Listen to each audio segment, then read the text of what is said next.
Hello, my loves! How are you doing? If it's not great, it's about to get better.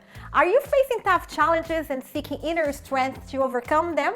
I've faced many difficult obstacles and I've learned to use these 5 practical strategies in my daily life to become more resilient, motivated, and disciplined. There are moments when our struggles reach a point where it seems there is no solution, and when I feel weak, even unable to get out of my bed, I think of my son, my dreams, and I apply these 5 tips that help me regain strength quickly. My life philosophy is this: we're in a game here on earth, the game of evolution, and every game has a phase for us to pass or fail. And to pass through all phases, whether in work, in our love life, in our finances, in our health, or even in your spiritual life, we need a strong mind to pass through all phases. Otherwise, it's just despair. Do you want to have a resilient mind? You have to watch this entire video until the end. The last tip might shock you, but I guarantee that if you start practicing these tips as soon as you finish watching this entire video, you will be able to have a stronger mind to win all battles. The first step that will help you strengthen your mind quickly is to write powerful positive affirmations in your notebook before you go to sleep or when you get up to start your day in the morning, believing in your abilities. Positive affirmations are incredibly powerful because they help reprogram negative thought patterns and limiting beliefs in your brain. When we repeat these affirmations, we are stimulating the formation of new neural connections, reinforcing a positive view of ourselves and the world around us. Studies show that this type of practice reduces stress, increases resilience, and promotes an improvement in our mental health. And I am living proof of that.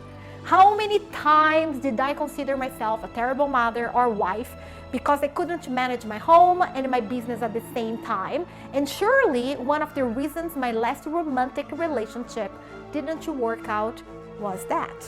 When I separated, the first thing I did was reflect on why my relationship didn't work out.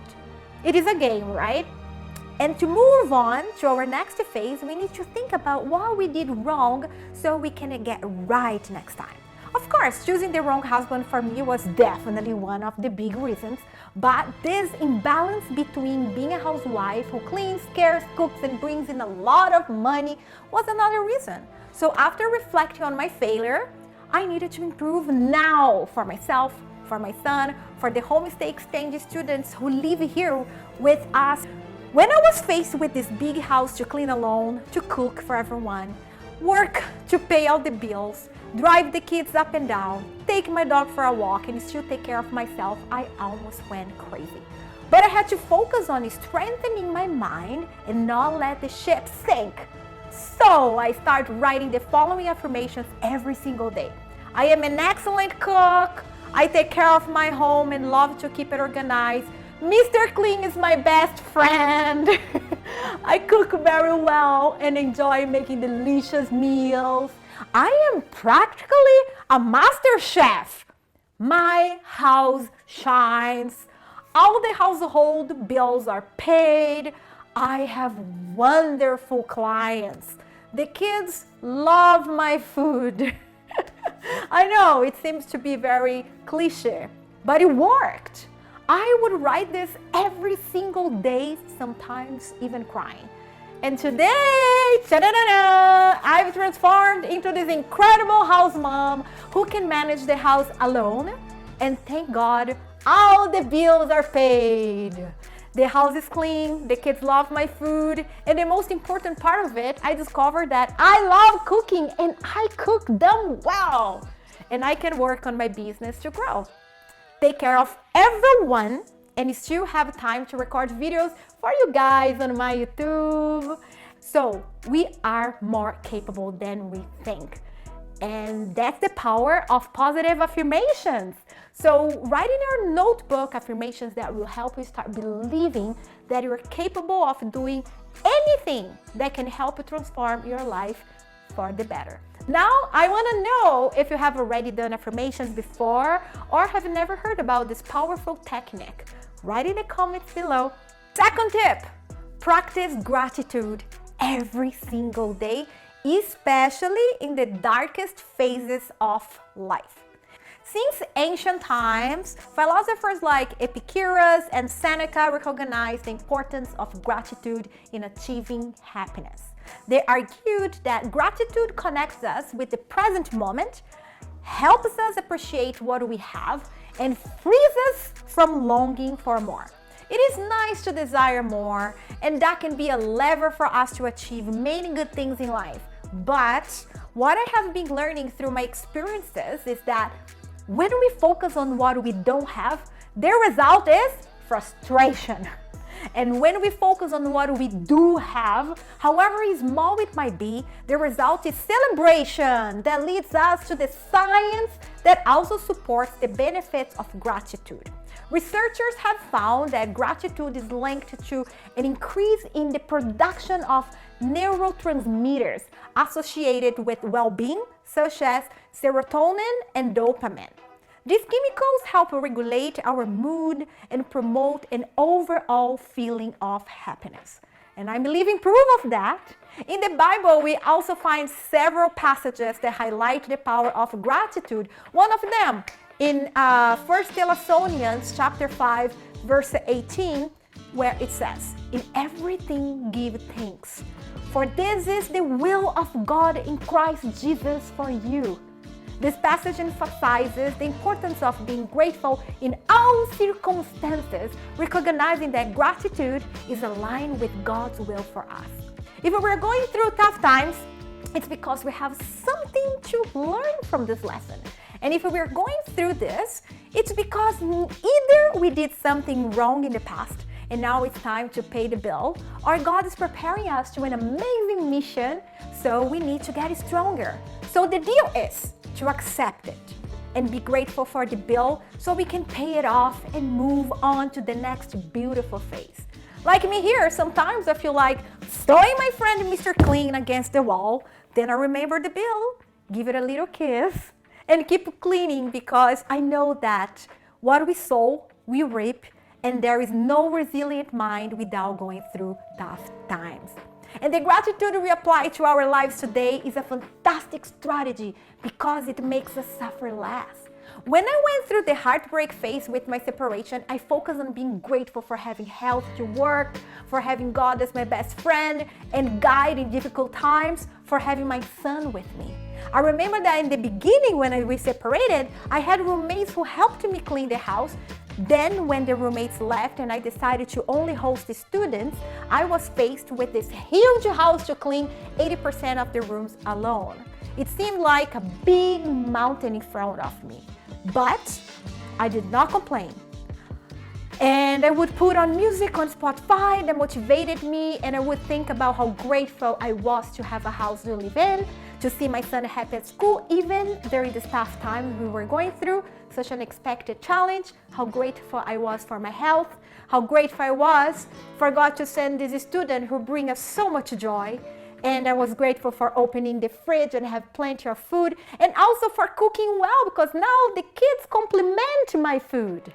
Oh my God, so much gratitude. Even in the air we breathe, there is immense gratitude. How many people couldn't breathe during COVID, right? You realize that you have a lot today, and that in the name of Jesus, you will have more in the near future if you can be happy with what you have today. Tomorrow is the consequence of today. Let's start practicing gratitude today. Please share in the comments one thing that you're grateful for. Let me share another one. I'm grateful you're here. So if you like this video, please give a thumbs up so I know you like these tips. Third tip, exercise at the gym or at home. Exercising to strengthen the mind is like weightlifting for our brain. Just as you work your muscles to become strong and healthy, exercising the mind is essential to keep it strong so we can overcome our obstacles with our heads held high. This helps maintain memory, concentration, and even reduces stress and anxiety. So, just as we take care of our bodies, it's important to exercise to take care of our minds, especially for a more balanced and fulfilling life. A great example of overcoming a hard time in life through exercises is the inspiring case of one of the Hollywood's most beloved actor, Dwayne Johnson, better known as The Rock. He has openly shared how exercise was essential in overcoming his depression. Let me tell you briefly what happened to him. Before he started his exercise and personal transformation journey, he gained prominence initially as a professional wrestler in the WWE, the World Wrestling Entertainment, where he became an iconic figure known for his charismatic personality and impressive athletic abilities. However, it was during his transformation to the movie world that The Rock faced personal and emotional challenges, including his battle with depression. During the depression period, he described feeling lost, discouraged, and hopeless. He went through strong emotional challenges, including a sense of emptiness and lack of purpose in his life. He's also talked about how depression affected his self-esteem and confidence, leading him to question his choices and his future, which is something quite common because I've been through it too. You see, you, The Rock, we all have something in common. So these feelings of hopelessness and sadness were intense and persistent, making it difficult for him to find joy or motivation in his daily life. It was during this period that he intensified his efforts of physical exercises as part of his journey of self-discovery and overcoming. Exercise played a very important role in The Rock's transformation, not only physically, but also mentally. His determination to overcome his own obstacles to find a positive way out influenced his rise as one of the most recognized and respected figures in Hollywood. Exercises released endorphins, improved his self-esteem, and gave him a sense of accomplishment. He became an example of how exercise can be a powerful tool to face mental and emotional challenges. So, just like The Rock, shall we go to the gym? I love the gym, guys, and I usually go 4 times a week, but now it's been about 3 weeks since I went last time because I'm looking to a new gym, but time is passing and I can't stand not exercising anymore. So this week I am gonna come back to the gym. Be honest to me, do you like exercising or not? If you like to exercise, can you please put a strong arm emoji in the comments below? Or if you actually don't like exercise, please add the sweat smiling emoji. 4th tip, do your best to think positively. I see people on the internet talking a lot about toxic positivity, and I just think, these people really like to suffer, don't they? Of course, crying and reflecting are essential in this healing process, but to succeed in life, we have to think positively. And for that, we need to intoxicate our minds with positive content and habits. Sometimes I sleep up. Let me tell you about one of my weaknesses. Every time I'm feeling sad, I watch crime series on Netflix, you know. So I watch them all. I intoxicate myself with negativity, and then I go after the damage, and I only watch motivational content that lifts me up. I also intoxicate myself with cheerful music to make me happy because music has an incredible power over our emotions and mental state. When we listen to cheerful songs and upbeat music like Katy Perry songs or Taylor Swift, Shake It Off, oh, oh, oh, our brains respond positively. These songs usually have vibrant beats, optimistic lyrics, and catchy melodies, which stimulate the release of neurotransmitters associated with happiness, such as dopamine and serotonin. I also love listening to gospel songs. But what I listen to every single day and am addicted to is techno house. I love techno house because besides having a cheerful beat that cheers me up, it also has no lyrics. So when I'm listening, it's like I'm meditating. I will leave you the link to my Spotify playlist here to motivate you a lot as well. And I also really want to know what you listen to cheer you up. Put in the comments so we can add some new artists in our daily playlist. To conclude this tip, before we move on to the next and most shocking tip of this entire video, don't give up on thinking positively. When a negative thought comes, don't listen to it. Come here on my YouTube channel to watch my videos, watch also other motivational content, write positive affirmations in your notebook. I'm sure your brain will get used to the idea that you were born to be happy. The fifth tip is very serious and I have a dread of it, which is do not victimize yourself. In my opinion, victimizing oneself is closing doors to self-awareness and personal development. When someone victimizes themselves, it usually means that person adopts a victim mentality, attributing all their problems and difficulties to external factors or other people instead of taking responsibility for their own actions and circumstances. I used to be like that in the past, and for that reason, I suffered a lot. Scientifically, this can be understood as a pattern of negativity and dysfunctional thinking that can have significant impacts on our mental and emotional well-being. Did you know that victimization can be influenced by behavior models observed in childhood or throughout life?